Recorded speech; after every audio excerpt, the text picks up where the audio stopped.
Labą dieną ar vakaras, nežinau, kada jūs žiūrėsite šį vaizdo įrašą.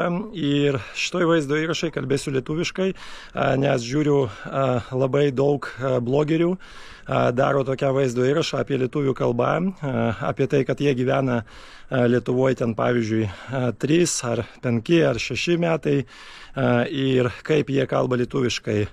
Nu ir aš galvoju irgi padarysiu tokią vaizdo įrašą ir pabendrausiu su jumis lietuviškai. Iškart noriu pasakyti, kad aš gyvenu Lietuvoje 6 metai ir jau šiek tiek kalbu lietuviškai, pats dirbu ir bendrauju su klientais ir jokių problemų su kalba pas mane nėra. Todėl galvoju, kad padarysiu tokią vaizdą įrašą ir jums parodysiu, kaip aš kalbu lietuviškai. Aš nesakysiu, kad aš labai gerai kalbu lietuviškai, bet jeigu man reikia kažkur paskambinti arba pabendrauti su klientais, aš lengvai galiu to padaryti. Dabar aš gyvenu Alytuje ir dirbu ant savęs ir dėl to man kiekvieną dieną reikalinga lietuvių kalba, nes reikia skambinti klientams ir bendraut, susitart ir taip toliau. Dėl to be kalbos kaip be rankos. Dar turiu tokią patarimą visiems tiem, kurie nori irgi išmokti lietuvių kalbą. Reikia daugiau skaityti knygos, taip pat galima klausyti radijas, muziką, žiūrėti televiziją ir taip toliau. Bet dar prieš tai bus labai gerai, jeigu jūs pirksite kažkokią žodyną ir ten žodynuose išmoksite labai daug žodžių. Pirmiausia, reikia išmokti labai daug žodžių, paskui galima klausyti kažką, skaityti kažką ir taip toliau. Ir tik tada jūs galite išmokti lietuvių kalbą ir bendrauti su žmonėmis. Toks buvo mano kelias ir aš jums irgi rekomenduoju taip daryti. Nebandykit iškart išmokti gramatiką, nes prieš tai reikia turėti daug žodžių ir tik kada jūs išmoksite labai daug žodžių, tada galima po biškį žiūrėti gramatiką ir bandyti bendrauti su gramatika ir taisyklingai. Dar geriausia technika, jeigu jūs norite išmokti lietuvių kalbą, tai bendravimas su žmonėmis. Pavyzdžiui, aš dabar dirbu statyboje ir labai dažnai aš dirbu ir ten dirba dar kažkokie vyrai ir galima kalbėti, bendrauti ir nesvarbu su klaidomis ar be. Svarbiausia, pradėkit bendrauti ir žiūrėkit, kaip bendrauja žmonės. Ir tada jūs galite klausyti kažkokie nauji žodžiai ir išmokti daugiau žodžių.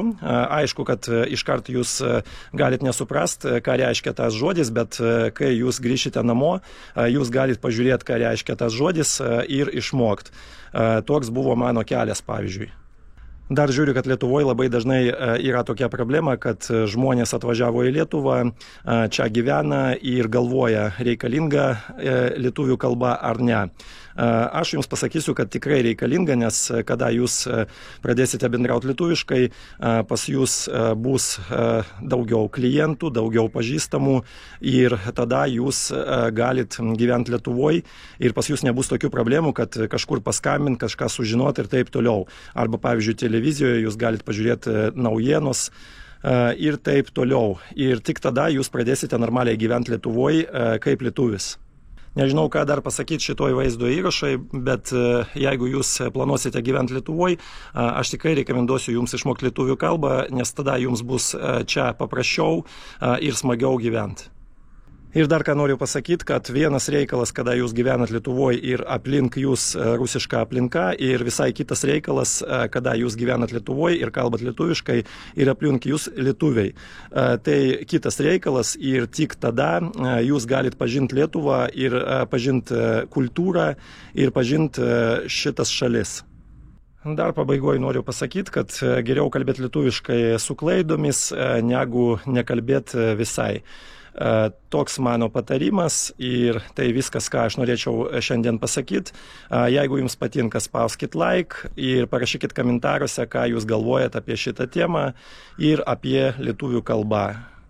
Ir visiems migrantams kalbėkit lietuviškai, nebijokit, niekas nejuokaus.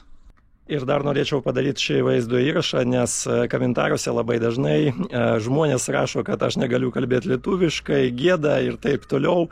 Dėl to aš padariau šį vaizdo įrašą. Ačiū visiems, viso geriausio, parašykit kažką komentaruose, iki. Ir dar pabaigoje parodysiu jums, koks pas mus oras Alytuje.